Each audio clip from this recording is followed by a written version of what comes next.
ചിലർ എന്നോട് ചോദിക്കാറുണ്ട് എന്താ നെറ്റിയില് പൊട്ടിന് താഴെ ഇങ്ങനെ ഗോപിചന്ദനം തൊടുന്നതെന്ന്. ശരിക്കും ഇത് വൈഷ്ണവ തിലകമാണ്. നമ്മള് കുളിച്ചു കഴിഞ്ഞു കഴിഞ്ഞാൽ 12 സ്ഥലങ്ങളിൽ, നമ്മുടെ ശരീരത്തിന്റെ 12 സ്ഥലങ്ങളിൽ വൈഷ്ണവ തിലകം തൊടണം. ഈ തിലകം തൊടുക എന്ന് പറഞ്ഞാൽ ഭഗവാന്റെ ഓർമ്മ ജനിപ്പിക്കുക, നമ്മുടെ ഭഗവാന്റേതാണ്, ഇതൊക്കെയാണ് ഇതിന്റെ അർത്ഥം.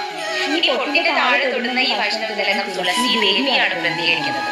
ഭഗവാന്റെ എല്ലാ പൂജയും സാർത്ഥകമാകണമെങ്കിൽ, കംപ്ലീറ്റ് ആവണമെങ്കിൽ തുളസി കൊണ്ട് അർച്ചന നടണം. അപ്പൊ തുളസി ദേവി ഭഗവാന്റെ ഭാര്യയാണ്. അതുകൊണ്ടാണ് ഏകാദശി ദിവസവും ദ്വാദശി ദിവസവും നമ്മൾ തുളസി പൊട്ടിക്കരുതെന്ന് പറയുന്നത്. അന്നേ ദിവസം ദേവിയും ഏകാദശി വ്രതം ആചരിക്കുകയാണ്.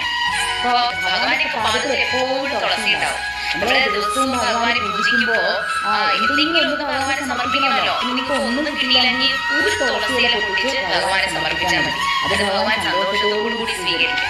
ഭഗവാന്റെ തുളസി എന്ന് പറഞ്ഞാൽ അത്ര പ്രിയപ്പെട്ട ഒരു കാര്യമാണ്. അപ്പൊ ആ തുളസി ദേവിയുടെ ഒരു